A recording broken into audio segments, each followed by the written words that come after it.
Welcome back dear students. अब हमारा chapter first है इंटीजर, वो कंप्लीट हो गया है। तो अब मैं इसकी एक्सरसाइज है, एक्सरसाइज नंबर 1.4 है, उसकी कुछ प्रॉब्लम सम्स है, वो आपको सिखाती हूँ, वो करवाती हूँ। तो हम स्टार्ट करते हैं। उसका 5th नंबर का प्रॉब्लम सम है, वहां से 5th नंबर का प्रॉब्लम सम है। मैं एनसीईआरटी की जो बुक है, उसका इंग्लिश मीडियम की जो बुक है उसमें से रीड कर रही हूँ। उसकी जो प्रॉब्लम है, वो प्रॉब्लम सम्स का 5th वाला प्रॉब्लम है, वो है the temperature at 12 noon was 10 degree above 0, यानी कि 12 noon यानी कि दोपहर के जो 12 बजे टेम्परेचर है, वो टेम्परेचर है 10 डिग्री सेल्सियस। ओके, तो उसमें उसने लिखा है अबव दी 0, 10 डिग्री सेल्सियस अबव दी 0, यानी कि नंबर है वो पॉजिटिव है। अगर हम इस तरह का लाइन देखें, ये है वो रफ वर्क है, यहाँ पे है 0 और इस नंबर के सारे नंबर से पॉजिटिव और इस नंबर के सारे नंबर है वो है नेगेटिव। अगर इस तरफ अबव द 0 बोला है, यानी कि ये अबव द 0 होगा, यानी कि नंबर पॉजिटिव होगा। बिलो द 0 बोला होता तो वो नेगेटिव होगा। अबव द 0 बोला है, यानी कि 12 noon का आपका उसका टेम्परेचर है 10 डिग्री। उसके बाद if the decrease at the rate of 2 degree Celsius per hour until the midnight, यानी कि मिडनाइट होती है, मिडनाइट यानी कि रात के 2 बजे, रात का 2 बजे यानी कि 12 AM बोलते हैं, इसको बोलते हैं 12 PM। 12 AM तक है वो टेम्परेचर डिक्रीज हो रहा है, और कितना डिक्रीज हो रहा है पर आवर, 1 घंटे में 2 डिग्री सेल्सियस, 1 आवर में 2 डिग्री सेल्सियस जितना डिक्रीज हो रहा है। आगे कहा है at what time would the temperature be 8 degree Celsius below the 0। तो ऐसा कौन सा टाइम है तब 8 डिग्री बिलो द 0 इतना होगा टेम्परेचर, कौन से टाइम पे, इसमें हमें फाइंड करना है टाइम। उसके बाद what would be the temperature at the midnight, यानी कि 12 बजे 12 AM को टेम्परेचर कितना होगा। 2 चीजें फाइंड करनी है, एक है टेम्परेचर हमें फाइंड करना है और दूसरा है टाइम फाइंड करना है। तो हम स्टार्ट करते हैं सॉल्यूशन।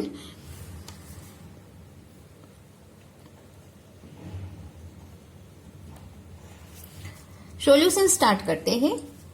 पहले हमें बोला गया है 12 PM का टेम्परेचर, यानी कि 12 noon का टेम्परेचर बोला है 10 डिग्री सेल्सियस है। उसके बाद बोला है कि 1 आवर में टेम्परेचर है वो 2 डिग्री सेल्सियस जितना डिक्रीज होगा। तो -8 तक हम कब पहुंचेंगे, -8 डिग्री सेल्सियस, तब हमें फाइंड करना है टाइम, ये हमें फाइंड करना है। तो उसके लिए हम स्टार्ट करते हैं, इसके लिए हम स्टार्ट करते हैं 12 PM को 10 डिग्री सेल्सियस है, तो 12 के बाद आएगा 1 PM को कितना होगा, 10 डिग्री सेल्सियस में से 2 डिग्री सेल्सियस को निकाल दो, यानी कि 8 डिग्री सेल्सियस। उसी तरह से 2 PM का हम फाइंड करें तो आएगा, अब 1 डिग्री जो सेल्सियस का है 8, उसमें से बाद करेंगे 2 डिग्री सेल्सियस, 8 डिग्री सेल्सियस में से 2 डिग्री सेल्सियस बाद करेंगे, यानी कि आएगा 6 डिग्री सेल्सियस। ऐसे आपको करते जाना है, और कब तक करना है, जब तक -8 डिग्री सेल्सियस ना आए। 3 PM को होगा, इसका भी 2 कम, 6 में से 2 निकाला, यानी कि 4 4 PM को होगा 4 में से 2 को निकालो, आंसर आएगा 2 डिग्री सेल्सियस। उसी तरह से हम करते जाएंगे तो 9 PM को आएगा आपका -8 डिग्री सेल्सियस, जैसे कि -6 डिग्री सेल्सियस, उसमें से -2 डिग्री सेल्सियस को माइनस करो तो आंसर रहेगा माइनस, और आंसर आएगा नेगेटिव में। तो ये कैसे होगा, ये ऐसे हो गया। अगर आपको यही वाला सम इस तरह से हम दिखाए तो ये इजीएस्ट वे में आपको समझ आ जाएगा। ये 0 है, 1 2 3 4 5 6 7 8 9 और यहाँ 10 डिग्री सेल्सियस। इसका टेम्परेचर है 12 PM को। और इसी तरह से -1 -2 -3 -4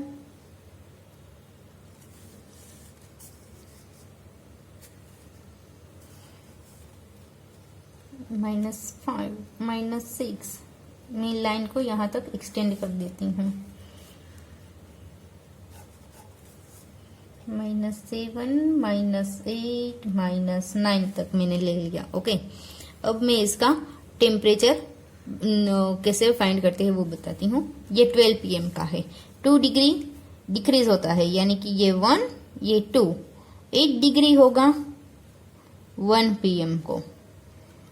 उसके बाद 1 और ये 2 PM, 1 2 3 PM, 1 2 4 PM, 1 2 5 PM, 1 2 6 7 और ये आएगा 8 PM पे, और ये होगा 9 PM। तो 9 PM का आंसर क्या आया, -8 डिग्री। तो आंसर आपको डायरेक्टली पता चल गया, -8 डिग्री। अगर आपको ये दिखाना है इसलिए आपको ये सारे बीच में जो है मैंने लिखे नहीं है। 5 PM उसका आएगा 2 डिग्री सेल्सियस में से 2 डिग्री सेल्सियस को निकालो, 0 डिग्री सेल्सियस। उसी तरह से 6 PM का 0 में से -2 को निकालो तो आंसर आएगा -2 डिग्री सेल्सियस। ये वाला सारे करने हैं और दिखाने हैं। ये हो गया हमारा फर्स्ट वाला, यानी कि -8 डिग्री टेम्परेचर होगा तब का टाइम। अब उसी तरह से पूछा है कि 12 AM यानी कि मिडनाइट होगा, मिडनाइट का टेम्परेचर क्या होगा। अगर आप इसी तरह से आगे चलते जाएंगे, यही वाली मैं लाइन अब फिर से आपको ड्रॉ करके दिखाती हूँ। इसमें अब ये -9 तक मैंने गए थे ना, तब ये मैं वहां 0 से स्टार्ट करती हूँ। ये पॉजिटिव नंबर है, अभी मुझे पॉजिटिव नंबर की जरूरत नहीं है, मैं आपको ये समझा रही हूँ, सिर्फ ये आपको सिखाने के लिए दिखा रही हूँ। ये वाला करना नहीं है। -1 -2 -3 -4 -5 -6, इस तरह से हम चलते जाएंगे। तब मैं -15 डायरेक्ट लेती हूँ, 15 -16 -17 -18 और ये -19। ओके, यहाँ तक मैंने गई। अब हम देखते हैं कि -8 है, सपोज यहाँ पे -8 है, तब 9 PM है, तो 10 PM कहाँ होगा, -10 पे। फिर 11 -12 पे, 12 और 12 -12 वहां होगा 11 PM। उसके बाद आएगा 12 AM, 12 AM यानी कि मिडनाइट। मिडनाइट कहाँ पे होगी, -14 पे। तो मिडनाइट पे टेम्परेचर कितना होगा, यहाँ पे आपको टेम्परेचर पूछा है मिडनाइट का, वो आएगा -14। अब हम इसको इम्प्लीमेंट करते हैं। ये तो हमने सिर्फ समझने के लिए दिखाया, अब हम इसको इम्प्लीमेंट करते हैं। ये दोनों समझने के लिए है। इसको आप आंसर भी वेरीफाई कर सकते हैं कि आपका आंसर है वो सही है या गलत। तो हम मिडनाइट का टेम्परेचर फाइंड करते हैं।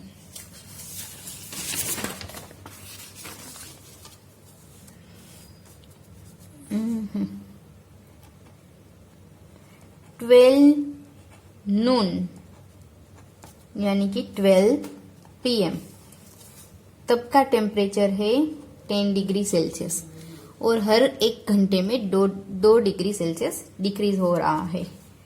तो हमें 12 AM का टेम्परेचर फाइंड करना है, तो वो कितना होगा। ओके, तो इसके लिए हम देखते हैं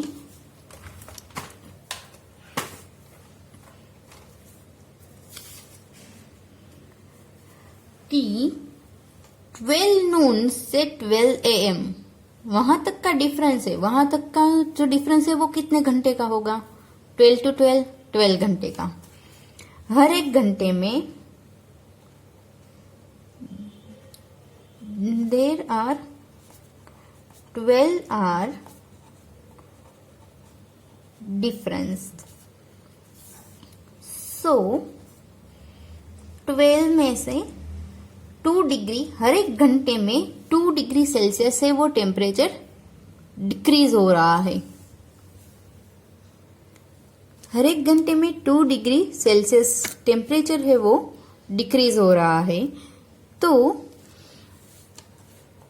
ये 12 मल्टीप्लाई बाई 2 करेंगे। 12 मल्टीप्लाई बाई 2 यानी कि आंसर आएगा -24 डिग्री। Okay, -24 degree. अगर 12 घंटे का मैं टेम्परेचर मेजर करूं तो 24 डिग्री होगा। अब ये 12 नून पे तो ऑलरेडी टेम्परेचर मुझे मिल गया है, वो 10 डिग्री सेल्सियस है। 24 डिग्री में ये 10 डिग्री सेल्सियस को मैं इंक्रीज कर देती हूँ, ऐड कर देती हूँ, तो आंसर आ गया -14 डिग्री। ये कैसे हुआ? अगर 12 घंटे तक मैं टेम्परेचर को डिक्रीज करती जाऊं तो यहाँ पे मैंने बॉर्डर लाइन पे ये जो हम कर रहे हैं इसमें 0 को काउंट करके किया हुआ है, तो 12 घंटे का हो गया -24 डिग्री। लेकिन हमें 12 नून का टेम्परेचर दिया हुआ है, वो ऐड कर दो आप, तो आपको 12 AM का मिल जाएगा। यहां से -24 तक आएगा, लेकिन 12 नून का तो दिया हुआ है, 12 नून का हमें 10 दिया हुआ है, तो इसमें ये वाला ऐड कर दो। 10 हमने ऐड किया तो यहाँ पे पहुंच गए -14 तक का। ये हमारा आंसर हो गया। ओके, उसी तरह से अब हम इसमें दूसरा जो सम है वो देखते हैं। 6th नंबर वो है in a class test +3 marks. Class test वाला जो एग्जाम्पल में अगर बुक में एग्जाम्पल दिखे होंगे तो उसमें भी ऐसा ही एक एग्जाम्पल दिया हुआ है, पॉजिटिव और नेगेटिव नंबर मार्किंग सिस्टम का। अगर पॉजिटिव नंबर की मार्किंग सिस्टम है और नेगेटिव नंबर की मार्किंग सिस्टम है, उसके हिसाब से है। In a class test +3 mark are given for every correct answer. अगर करेक्ट आंसर है तो +3 मार्क्स मिलते हैं। -2 marks for given the every incorrect answer और no marks for the not attempting. अगर अटेम्प्ट नहीं किया है तो उसका मार्क्स नहीं है, लेकिन गलत है तो उसके -2 है। तो एनी क्वेश्चन, हाँ उसका क्वेश्चन अब इसमें फर्स्ट वाला दिया हुआ है। 6th में फर्स्ट वाला है वो है राधिका स्कोर 20 मार्क्स। राधिका को 20 मार्क्स मिले हैं। If C has got 12 correct answer, उसमें से 12 उसके करेक्ट आंसर है। ओके, अगर उसके 12 करेक्ट है तो Radhika got marks for 12 questions is equal to 12 multiply by 3, यानी कि राधिका को 36 मार्क्स मिलेंगे। 12 क्वेश्चन के ही सिर्फ मार्क गिनेंगे तो उसको 36 मार्क्स मिलेंगे। लेकिन उसको मिले हैं कितने 20, तो यानी कि इसमें इनकरेक्ट भी आंसर है। तो कितने हैं वो गलत है वो हमें फाइंड करना है। तो वो कैसे करेंगे? Radhika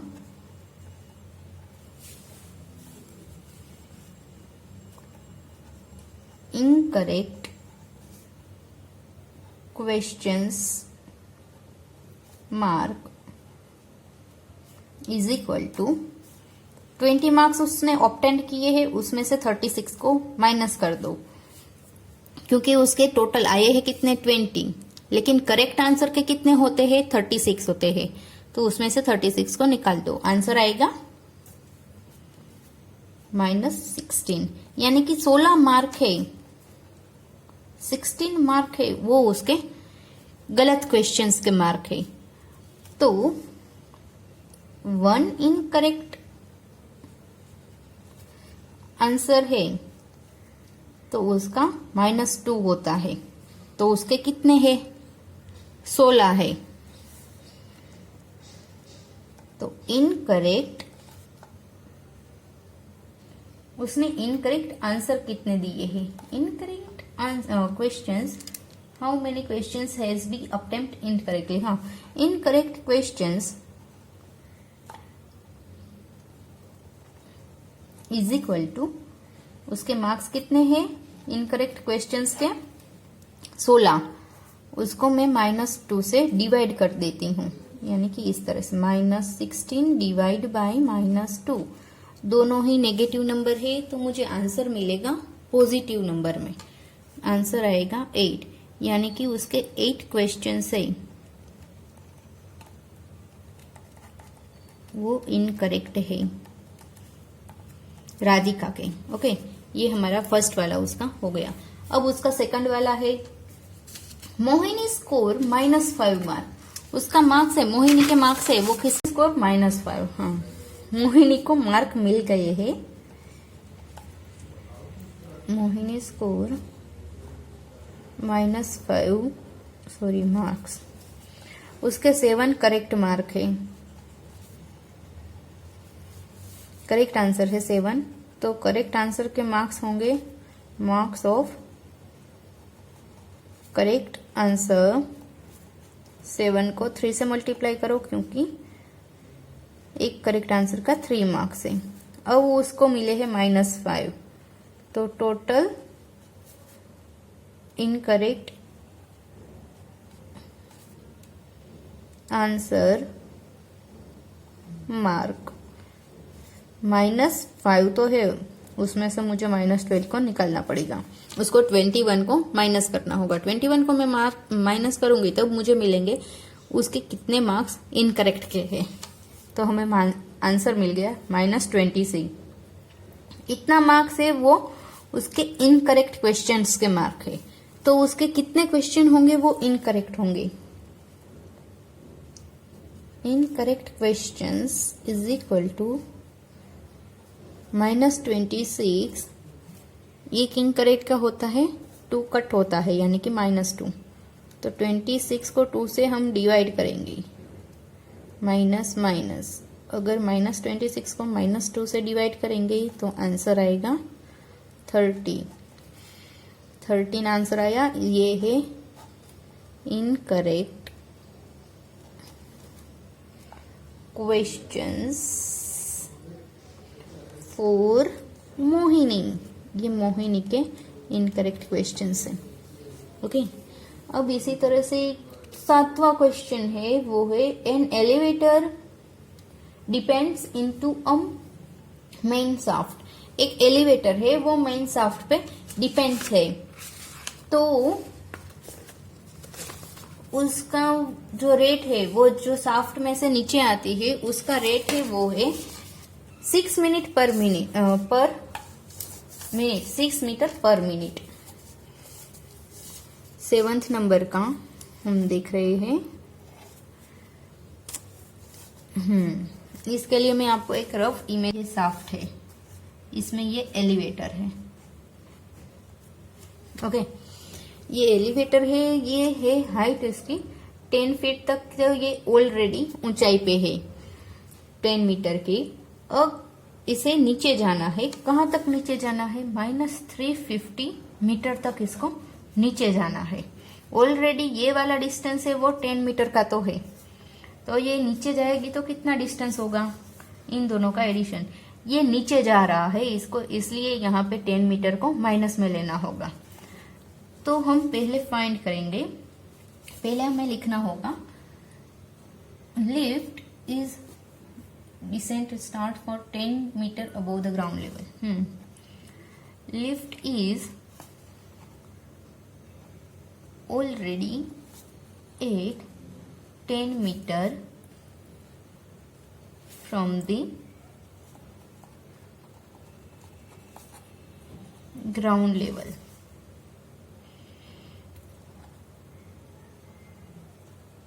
Distance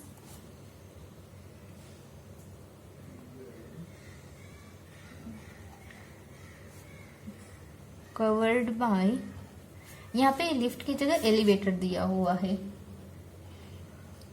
elevator distance covered by elevator is equal to, ये वाला तो हमें दिया हुआ है कि इतना डिस्टेंस उसको जाना है। इसमें हम ऐड करेंगे -10 मीटर। -10 क्यों लिखते हैं? क्योंकि यहाँ पे हमें बोला गया है कि जो लिफ्ट है उसको ग्राउंड नीचे की तरफ जाना है।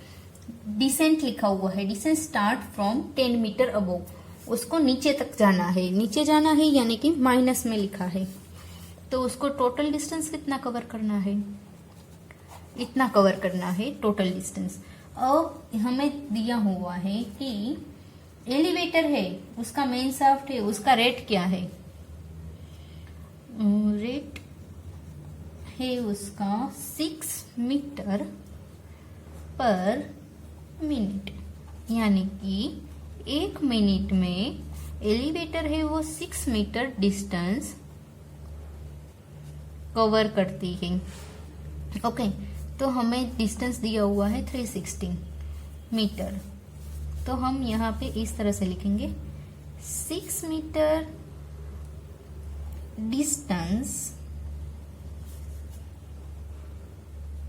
कवर इनटू 1 minute,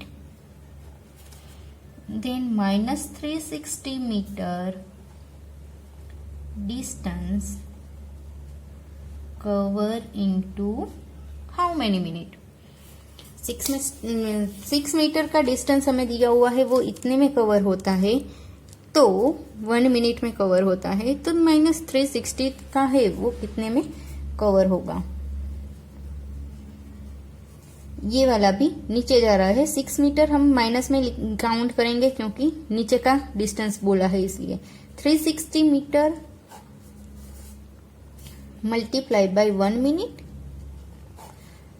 -6 मीटर से इसको डिवाइड करेंगे, वो हमें देगा मिनट में आंसर 60 मिनट यानी कि 1 आवर। तो हम यहाँ आंसर में लिख सकते हैं कि elevator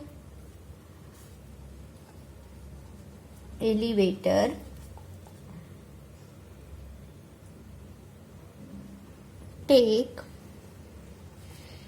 1 hour to reach -350 metre. इतना डिस्टेंस कवर करने के लिए वो टोटल मिनट लेगी 1 आवर की। ओके, इसमें इतना डिस्टेंस उसको नीचे जाना है 350 का, लेकिन लिफ्ट वो यहाँ से स्टार्ट होती है, शाफ्ट में यहाँ इस जगह से स्टार्ट हो रही है, ये वाली जगह से। तो ये वाला ऑलरेडी डिस्टेंस, इतना जो डिस्टेंस है वो ऑलरेडी 10 मीटर का है, तो ये 10 मीटर भी डिस्टेंस उसका काउंट करना है और ये 350 भी। तो इन दोनों का एडिशन करके हमें मिला -360 मीटर, और 1 मिनट में वो 6 मीटर जितना डिकेड यानी कि नीचे जा रही है, तो -6 मीटर नीचे जा रही है, इसलिए 1 मिनट में कवर करती है, तो 360 मीटर कितने में कवर करेगी? ओके, यहाँ इक्वल टू की साइन है। Main thing, students are mostly forgot the sign of equal to की साइन भूल ही जाते हैं, लेकिन इक्वल टू की साइन इंपॉर्टेंट होती है, वो हमेशा याद रखें। ओके, यहाँ पे हो गया हमारा चैप्टर कंप्लीट। अब मैं एक आपको इस चैप्टर के रिलेटेड नोट दूंगी और उसके बाद हम स्टार्ट करेंगे next chapter. Okay friends, bye bye, enjoy and solve all the exercises, and if there is any problem then ask me in a comment box. Okay, thank you, bye bye.